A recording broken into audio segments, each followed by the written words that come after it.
అందరికీ నమస్కారం. ఈరోజు కథ. ఒక ఊరిలో సీత, గీత ఇద్దరు అక్క చెల్లెళ్ళుండేవారు. తండ్రి చంద్రం, తల్లి లక్ష్మి. చాలా పేద కుటుంబం. చంద్రం తాగుడికి బానిసయ్యి పిల్లల్ని పట్టించుకోవడం మరిచాడు. లక్ష్మి భర్త ఏం చెబితే అదే చేస్తుంది. ఆ రోజు రాత్రి వరకు తాగి తూలుతూ ఇంటికొచ్చాడు చంద్రం. నాన్నా, ఏంటి మీరు? ఎందుకిలా తయారవుతున్నారు? తాగడం మానేసేయ్ నాన్నా అనింది సీత. ఏంటే, నన్నే ప్రశ్నిస్తావా? నా డబ్బులు నా ఇష్టం, పో ఇక్క నుండి అంటూ అరిచాడు. ఇక ఏడుస్తూ అక్క నుండి వెళ్ళిపోయింది సీత. సీత పెద్ద కూతురు 22 ఏళ్లుంటాయి. గీత చిన్న కూతురు 19 ఏళ్లుంటాయి. ఇక ఉన్న అద్దెకరం కూడా అమ్మేసి తాగుతూ చేరాడు. రోజు మొత్తంలో 200 సంపాదిస్తాడు. ఇంట్లోకి 100 రూపాయలు, తాగడానికి 100 రూపాయలు ఖర్చు చేసేవాడు. ఒకరోజు ఊర్లోకి రాజేష్ అనే వ్యక్తి 45 సంవత్సరాలుంటాయి. పని మీద ఊరికొచ్చాడు. ఒకరోజు సీత అతని కంటికి కనిపించింది. ఆమెను చూసిన రాజేష్, అబ్బా, ఎంత అందంగా ఉంది! దీన్ని పెళ్లి చేసుకుంటే జీవితాంతం సుఖంగా బ్రతకొచ్చు.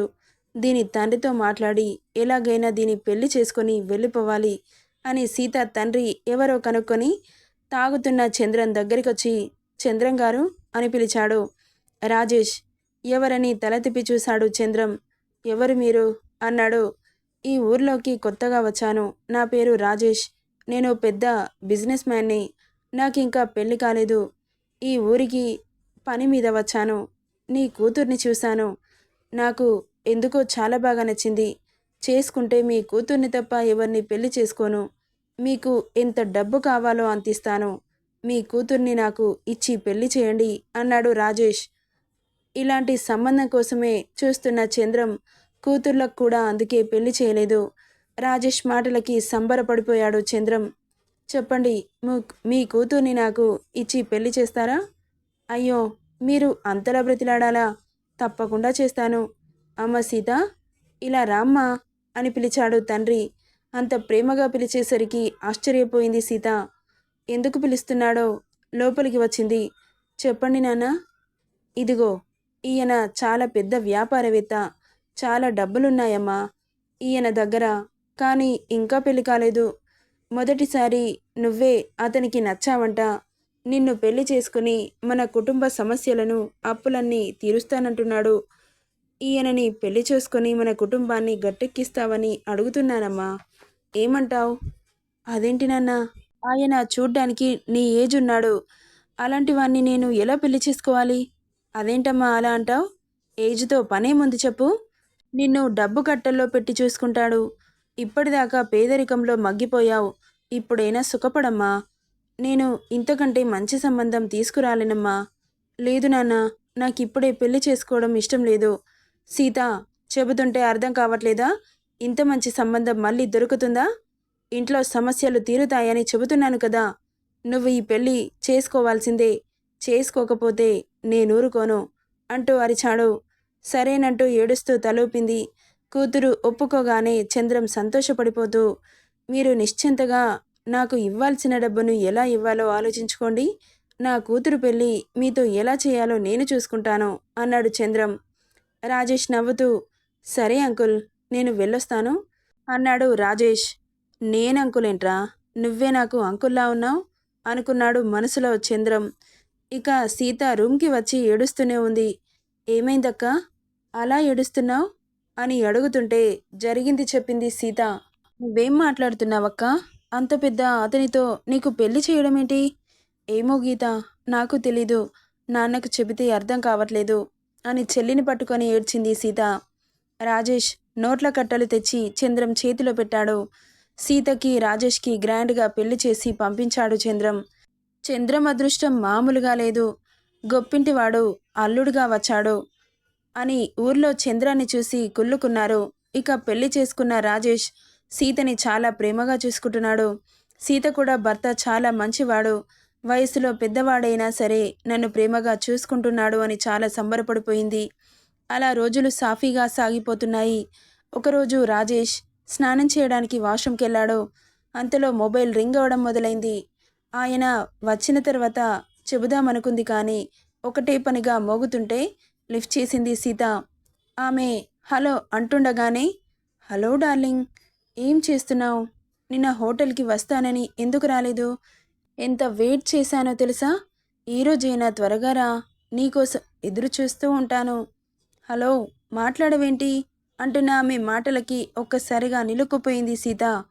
హలో, హలో అంటూ అరుస్తూ ఉంది అటువైపు అమ్మాయి. ఆమెకు తెలియకుండానే సీత చేతిలో నుండి మొబైల్ జారి కింద పడిపోయింది. అప్పుడే స్నానం ముగించుకొని బయటకొచ్చిన రాజేష్ సీతను చూసి ఏమైంది అన్నాడు. మాట్లాడలేదు సీత, ఏడుస్తూ ఉండిపోయింది. ఎందుకు ఏడుస్తున్నావు అన్నాడు కళ్ళు చిన్నవి చేసి. నేను మీకు ఏం అన్యాయం చేశాను? మీకు సుఖాన్ని ఇవ్వట్లేదా? నన్ను ఇంత మోసం చేస్తారా? పరాయి ఆడదానితో సంబంధం పెట్టుకుంటారా? ఎందుకలా చేస్తున్నారు అని ఏడుస్తూ ఉంది. నేను సంబంధం పెట్టుకోవడం ఏంటి అన్నాడు కాస్త కంగారుగా. మరి ఈ మొబైల్లో మాట్లాడిన అమ్మాయి ఎవరు అంటూ మొబైల్ తీసి అతని చేతిలో పెట్టింది. ఓపెన్ చేసి చూసిన అతను, ఈ అమ్మాయి నా ఫ్రెండ్ అంతే, నువ్వనుకున్నట్లేం లేదు అంటూ దబాయించాడు. లేదు, చాలా క్లోజ్గా మాట్లాడుతోంది. నాకు తెలీదు అనుకోకండి, మీరు నన్ను మోసం చేస్తున్నారు. నీకేమైనా పిచ్చా సీత? నేను నిజమే చెబుతున్నాను అన్నాడతను. అయితే ఇప్పుడే అమ్మాయికి కాల్ చేస్తాను, స్పీకర్లో మాట్లాడండి అంటూ అతని చేతిలో ఉన్న ఫోన్ని లాక్కొని ఆ అమ్మాయికి కాల్ కలిపి స్పీకర్ ఆన్ చేసింది. ఏయ్, ఏం చేస్తున్నావు? ఇటివ్వు అంటూ లాక్కుంటుంటే, హలో డార్లింగ్, ఏమైంది? కాల్ చేస్తే మాట్లాడవేంటి? ఈరోజైనా వస్తావా రావా? నన్ను నీకు అలవాటు చేసుకొని ఇలా మధ్యలో గ్యాప్ ఇస్తే ఎలా చెప్పు? హలో రాజేష్, మాట్లాడవేంటి అంటున్న ఆవిడ మాటలు అలా ఉండగానే కాల్ కట్ చేసింది సీత. గుడ్లు పెద్దవి చేసుకుని అలాగే చూస్తూ ఉండిపోయాడు రాజేష్. చెప్పండి, ఇప్పుడేమంటారు? హా, నిజం తెలిసాక దాచడం ఎందుకు? నాకు అమ్మాయిల పిచ్చుంది. మరి నన్నెందుకు పెళ్లి చేసుకున్నారు? ఏ, నువ్వు అమ్మాయివి కాదా? వాళ్ళకంటే నీ అందం ఇంకా రెట్టింపుగా అనిపించి ఇన్నాళ్ళుగా నీ మీద ఉన్న మోజుని తీర్చుకున్నాను. నాకేం అభ్యంతరం లేదు. ఇక్కడి నుండి ఇప్పుడే ఈ క్షణమే నువ్వు వెళ్ళిపోతాను అన్నా నేనేం అడ్డు చెప్పను. ఎందుకంటే సీత కాకపోతే గీత, అలా ఒకరా ఇద్దరా, ఎందరో. నేను డబ్బు పడేస్తే ఎందరో నా పక్కలో పడుకుంటారు అని చెప్పి నువ్వు కూడా నీ ఇష్టమైతే ఇంట్లో ఉండు, లేకపోతే ఇక్కడి నుండి దొబ్బేయి. ఇలా నన్ను ప్రశ్నించే హక్కు నీకు లేదు. నేను స్వేచ్ఛగా తిరగాలి అనుకునే పక్షిని మాత్రమే అనుకుంటూ వెళ్ళిపోయాడు. ఇక ఇది ఇలా ఉండగా ఇక్కడ చంద్రం అల్లుడు డబ్బుతో జులాయిగా తాగుతూ తిరుగుతున్నాడు. చంద్రం స్నేహితుడు మురళి ఒకరోజు ఇంటికొచ్చాడు. ఏంట్రా మురళి, చాలా ఏళ్ల తర్వాత ఇంటికొచ్చావు? ఒకసారి నిన్ను చూసి వెళ్దామని వచ్చారా? ఎలా ఉన్నారందరూ? బావున్నాంరా. నీ పెద్ద కూతురు పెళ్లి చేశావంట? అవును, చేశాను. మరి చిన్న కూతురు సంగతేంటి అన్నాడు అతను. నువ్వేమంటున్నావో నాకు అర్థం కావట్లేదురా. సంబంధం కానీ తీసుకొచ్చావా? సంబంధం కాదు కానీ తన చదువు గురించి మాట్లాడుతున్నాను. చాలా బాగా చదువుతుందట కదా. నేను హైదరాబాద్లోనే ఉంటాను. నా పిల్లలు హైదరాబాద్లో బాగా చదువుతారు. వాళ్ళతో పాటు నీ కూతుర్ని కూడా చదివిస్తాను. నీ దగ్గర ఎలాగో చదివించడానికి డబ్బులు లేవుగా, నాతో పాటు పంపించేయరా అన్నాడు మురళి. నువ్వేమంటున్నావురా? నీతో పాటు పంపించడమేంటి? చెబుతున్నానుగా, నీ కూతుర్ని బాగా చదివిస్తాను, ప్రయోజకురాలిని చేస్తాను అని. ఇక్కడే ఉంటే ఎలాగో నువ్వు చదివించవు. తన జీవితం నాశనం అవడం తప్ప ఏం లాభం లేదు. నాతో పంపించు అన్నాడు. సరే, తీసుకెళ్ళు అన్నాడు చంద్రం. ఇక గీతని పిలిచి, నీకు హైదరాబాద్లో పెద్ద చదువులు చదవాలని ఉందా గీత అని అడిగారు. అవును బాబాయ్, చదవాలి అనుకుంటున్నాను. అయితే ఇక్కడే ఉంటే మీ నాన్న ఎలాగో చదివించడు. నాతో పాటు వస్తే నిన్ను నా కూతుళ్లతో పాటు చదివిస్తాను. ఏమంటావు? సరే కాని బాబాయ్, ఎందుకు నా మీద అంత ఇంట్రెస్ట్ చూపిస్తున్నారు? నీకు తెలియందేముందమ్మా, నేను మీ నాన్న చాలా మంచి ఫ్రెండ్స్. ఈ మధ్య తెలిసింది మీ అక్కకు పెళ్లి చేశాడని. కనీసం నాకు ఒక్క మాట చెప్పలేదు. అందుకే కడిగి పారేద్దామని వచ్చాను. నువ్వు గుర్తొచ్చావు. చిన్నప్పటి నుండి నిన్ను ఎంత బాగా చూసుకున్నానో నాకు తెలుసు. ఇక్కడ నీ జీవితం ఊర్లోనే మగ్గిపోకూడదు. నాతో పాటు వస్తే నేను పెద్ద కాలేజీలో చదివిస్తాను. ఏమంటావు? సరే బాబాయ్, వస్తాను. ఇక తను కూడా సరే అనడంతో ఊరికి ప్రయాణమయ్యారు. ఇక చంద్రానికి ఇద్దరు కూతుళ్ల బరువు దిగిపోవడంతో ఇష్టం వచ్చినట్లు తాగుతూ అప్పులు చేస్తూ ఎంజాయ్ చేస్తున్నాడు. కొత్త ప్లేస్కి వెళ్ళిన గీత ఆమెకు అక్కడంతా కొత్త కొత్తగా భయంగా అనిపిస్తోంది. ఏమైంది గీత, అలా డల్గా ఉంటున్నావు? నాకు కంగారుగా ఉంది బాబాయ్. ఎందుకమ్మా కంగారు? ఇదిగో నా పిల్లలు కూడా ఇక్కడే ఉన్నారుగా అంటూ వాళ్ళ కూతుళ్ళని చూపించింది వాళ్ళావిడ. నీ పేరు అనింది గీత. అవును, మీ పేరు? నా పేరు స్వాతి. మనిద్దరం ఇప్పటి నుండి ఫ్రెండ్స్ అనింది స్వాతి. ఇక ఇద్దరిని ఒకే కాలేజ్లో జాయిన్ చేశాడు మురళి. చాలా మంచిగా చూసుకుంటున్నాడని సంతోషపడింది గీత. ఒకరోజు నిద్రపోతున్న గీతని ఆమె చున్నీ పట్టి లాగినట్లు అనిపించింది. నిద్రలో ఉన్న గీత ఉలిక్కిపడి చుట్టూ చూసింది. ఎవరూ కనిపించలేదు. మళ్ళీ నిద్రలోకి జారుకుంది. కలగన్నానేమో అనుకొని కాసేపటికి ఆమె మీద ఉన్న వస్త్రాలు గీత ఒంటి మీద నుండి దూరం అవ్వడం గమనించింది. గబుక్కున లేచి కూర్చోబోతున్న గీతని లేవనివ్వకుండా చేసేశారు. ఒక్కసారిగా ఉలిక్కిపడి కళ్ళు తెరిచి చూసింది. ఎదురుగా ఉన్న ఆకారాన్ని చూసి భయంతో అరవాలనుకుంది, కానీ ఆమె అరుపు బయటకు రాకుండా నోరు మూసేశారు. ఆమెకు ఊపిరాడక సతమతమవుతోంది. ఆమె మీద నుండి వస్త్రాలు దూరమయ్యాయి. కాళ్ళు చేతులు గిలగిలా కొట్టుకుంటూ ఉంది. ఏం చేయకండి అని. అయినా కానీ ఆమెను ఏమాత్రం పట్టించుకోకుండా ఒకరి తర్వాత ఒకరు ఆమెను బలవంతం చేశారు. 5గురు అలా ఆ నైట్ మొత్తం చావంటే ఎలా ఉంటుందో చూపించి వదిలారు. ఇక చావు బ్రతుకుల మధ్య కొట్టుమిట్టాడుతూ కనిపించింది గీత. మురళి పరిగెత్తుకుంటూ గీత రూంలోకి వచ్చి చూసేసరికి ఊపిరి మాత్రమే ఉంది.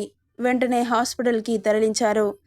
అలా ఆమె కోలుకునే వరకు హాస్పిటల్లోనే ఉన్నారు మురళి ఫ్యామిలీ. అసలు ఎవరో ఎందుకలా చేశారో గీతకేమాత్రం అర్థం కావట్లేదు. నేను ఇక్కడ ఉండను బాబాయ్, మా ఇంటికి వెళ్ళిపోతాను అంటూ ఏడుస్తూ ఉంది. నిన్ను మీ ఊరికి పంపించడానికా ఇక్కడికి తీసుకొచ్చింది అన్నాడు. అతనేమన్నాడో అర్థం కాక అయోమయంగా చూసింది. నిజమే గీత, నిన్ను మీ ఊరికి పంపించడానికి తీసుకురాలేదు, నీతో వ్యాపారం చేయడానికి తీసుకొచ్చాను. నిన్ను ఊరికే చదివిస్తాను అనగానే నమ్మి మీ నాన్న నాతో పంపించాడు. నిన్ను ఊరికే చదివిస్తే నాకేం వస్తుంది బూడిద. అందుకే నీతో వ్యాపారం చేయాలనుకున్నాను. డబ్బుకి డబ్బు, నువ్వు కూడా చదువుకోవచ్చు. అప్పుడు మనకి డబ్బుకు ఏం కొదవ ఉండదు అంటున్న అతన్ని షాకింగ్గా చూస్తూ, నువ్వేం మాట్లాడుతున్నావు బాబాయ్? నువ్వేనా ఇలా చేయించింది? అవును గీత, నేనే చేయించాను. నన్ను దాటి కనీసం ఈగ కూడా నా ఇంటి లోపలికి రాదు. అలాంటిది అంతమంది మగాళ్ళు నీ గదిలోకి ఎలా వస్తారు? నువ్వు మోసగాడివి. నువ్వసలు మనిషివే కాదు, రాక్షసుడివి. నన్ను వదిలేసేయ్. నేను మా ఇంటికి వెళ్ళిపోతాను. నువ్వు మంచివాడివి అనుకొని మా నాన్న నీతో పంపించాడు. ఇంత రాక్షసుడివి అని మా నాన్నకి తెలీదు. నన్ను వదిలేసేయ్ అంటూ అరుస్తూ ఉంటే ఆమెను ఆ ఇంట్లోకి నెట్టేసి బయట నుండి గడియ పెట్టి బయటకు వచ్చేశాడు మురళి. ఇక గీత జీవితం అలా నాశనం అయిపోయింది. సీత జీవితం కూడా ప్రశ్నార్థకంగా మారిపోయింది. తండ్రి తాగుబోతైతే కడుపున పుట్టిన పిల్లలు ఎంత కష్టాల పాలవుతారు. అందుకే పెళ్లి చేసుకోవడం కాదు, బాధ్యతగా మెదులుకోవడం నేర్చుకోవాలి. జంతువుల్లాగా పిల్లల్ని కంటే సరిపోదు, కడుపున పుట్టిన పిల్లల్ని బాధ్యతగా చూసుకోవాలి.